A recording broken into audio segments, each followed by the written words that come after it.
Nos encontramos en la Sierra de Lucejón, en la zona norte de Guadalajara, una región no muy conocida de España y un buen lugar para perdernos durante unos días y descubrir una zona única de la península, la ruta de la arquitectura negra.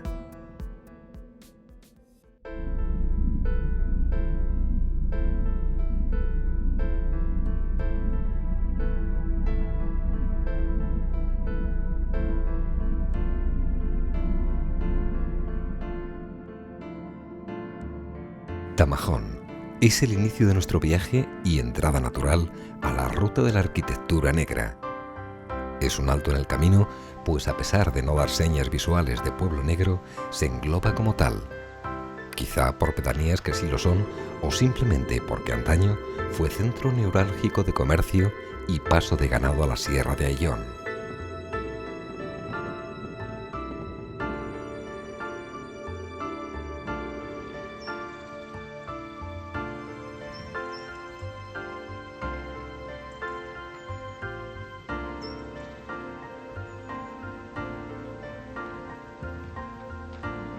Posiblemente de aquí partieran muchos de los pastores moradores de esta sierra.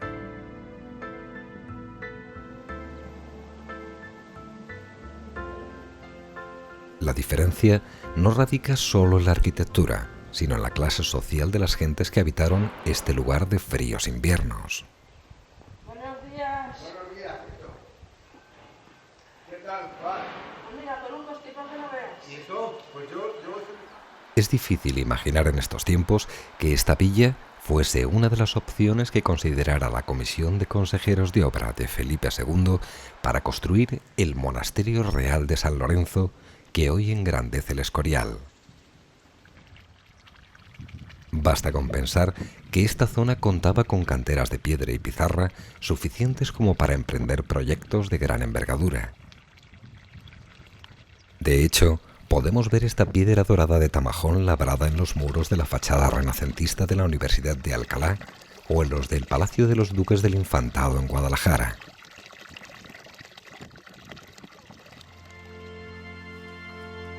Desde el siglo XIV, Tamajón formó parte de los extensos dominios de la familia Mendoza, y de estos encontramos el Palacio de los Mendoza,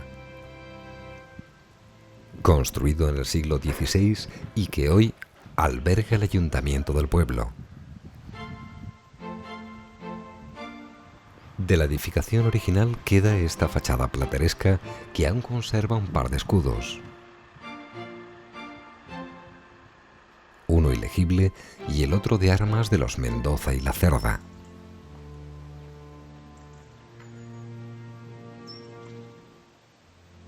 Nuestra visita la realizamos en un día de diario y Tamajón está prácticamente vacío. Paseando por la plaza, también encontramos deteriorada exteriormente la casona de los Montúfar del siglo XVII.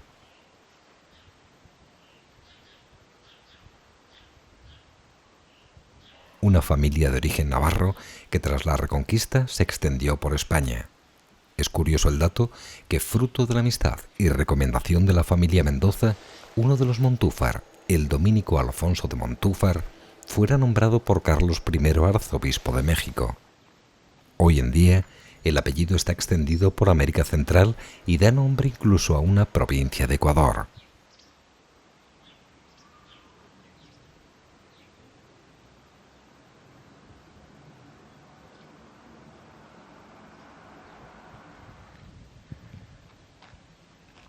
Seguimos con nuestra visita y encontramos al sureste del pueblo unas ruinas de tamaño considerable. Unas pertenecen a la fábrica de vidrio que estuvo activa desde su origen en el siglo XVII hasta finales del XIX.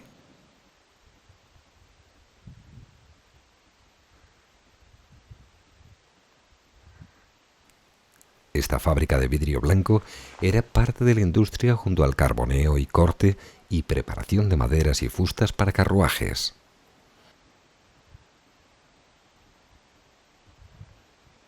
Los restos solo se pueden observar con altura desde la lejanía, pues su extensa muralla la rodea por completo.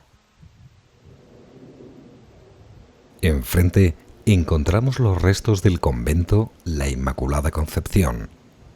No hay indicaciones por el pueblo que nos cuenten de este lugar y nuestra curiosidad nos lleva hasta viejos escritos franciscanos, sus antiguos moradores, que nos sumergen en su historia. Al morir María de Mendoza, legó a la orden de los franciscanos la cantidad de 12.000 ducados con el fin de construir este convento para que sus frailes doctrinasen a las gentes con las que María había convivido cada verano. Fue fundado en el año 1591 y a pesar que el dinero no dio para concluir el convento y que en un principio solo pudo albergar a 16 religiosos, años más tarde, y con el beneplácito del primo de María y gestor del dinero del testamento, el duque de Pastrana, las obras se concluirían, siendo 20 finalmente los frailes que se instalaron en el cenobio.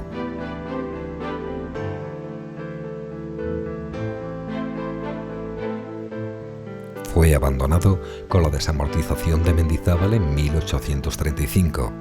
Después, solo el paso de los años.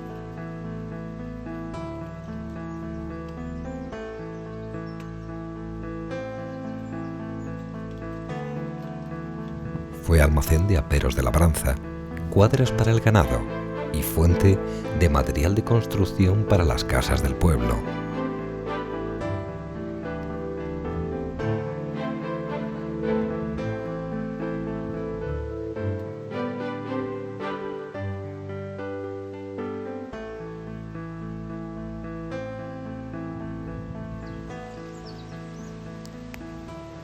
Poco se reconoce en su interior.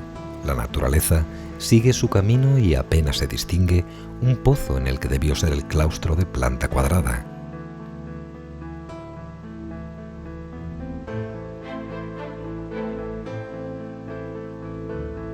Y que alrededor de él se encontraban las demás dependencias.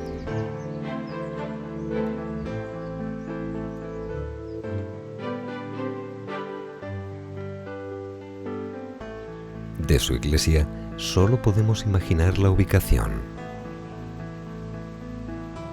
así como las tierras que debieron servir de huertos.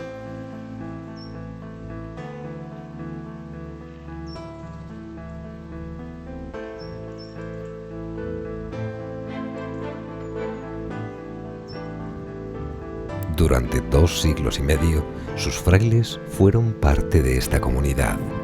Ahora forma parte de la historia olvidada.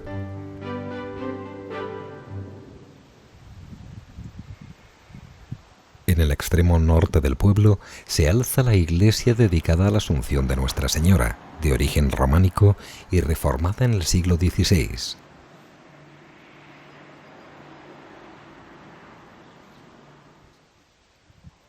Observamos un atrio porticado con 9 arcos, siendo el central el de acceso al templo.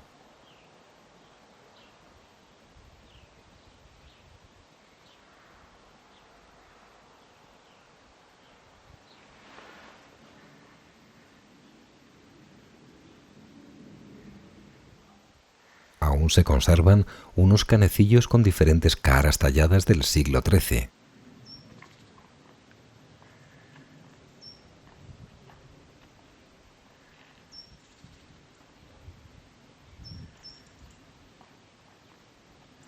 Esta iglesia sigue en pie a pesar de los destrozos sufridos interiormente en julio de 1936, en la que quemaron gran parte de sus imágenes y ornamentos. En esta plaza de la iglesia encontramos también una oficina de información turística y varios carteles indicativos de lugares de interés que próximamente incluiremos en esta ruta. Visitaremos Almiruete, un pueblo de la arquitectura negra situada en la falda del Pico Cejón y con uno de los carnavales más peculiares de España.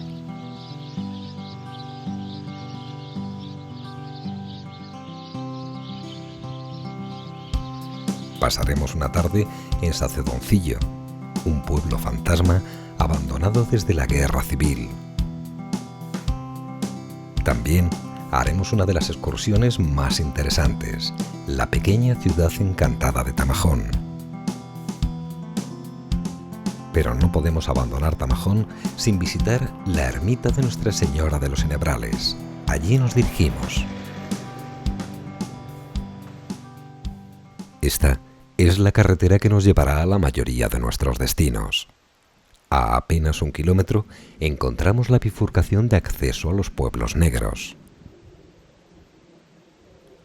Dirección Majalrayo, primero atravesaremos la pequeña ciudad encantada de Tamajón. Un paraje impresionante en el que los árboles se funden con la piedra caliza, que erosionada por viento y agua con el transcurso de millones de años, forman un entorno que nos transporta hasta la prehistoria. Realmente no os arrepentiréis si en vuestra ruta dedicáis al menos una mañana a pasear entre estas formaciones rocosas. Un paisaje que difícilmente olvidaréis, tanto es así que ya en el siglo XVI sus gentes decidieron que era el lugar perfecto para la ubicación de la ermita de Nuestra Señora de los Enebrales. Patrona de Tamajón y conocida como La Serrana.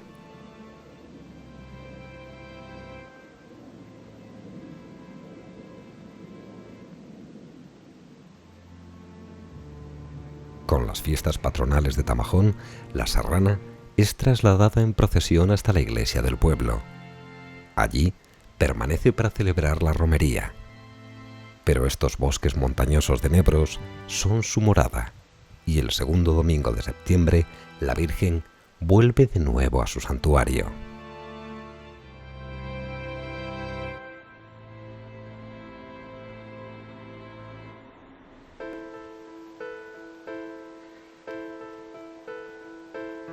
Casi todas las ermitas tienen su leyenda, y en esta cuenta que un sacerdote se vio amenazado por una serpiente gigante, y ante los rezos del cura se apareció la Virgen sobre un enebro, y con su resplandor ahuyentó a la bestia. Este milagro se recordó con la construcción de la ermita. Su puerta siempre está abierta para proteger a los caminantes, aunque una cancela se mantiene cerrada para impedir la codicia.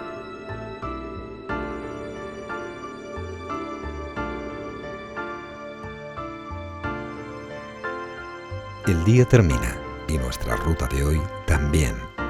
Hora de disfrutar de la gastronomía de Tamajón y reponer fuerzas para continuar nuestro viaje.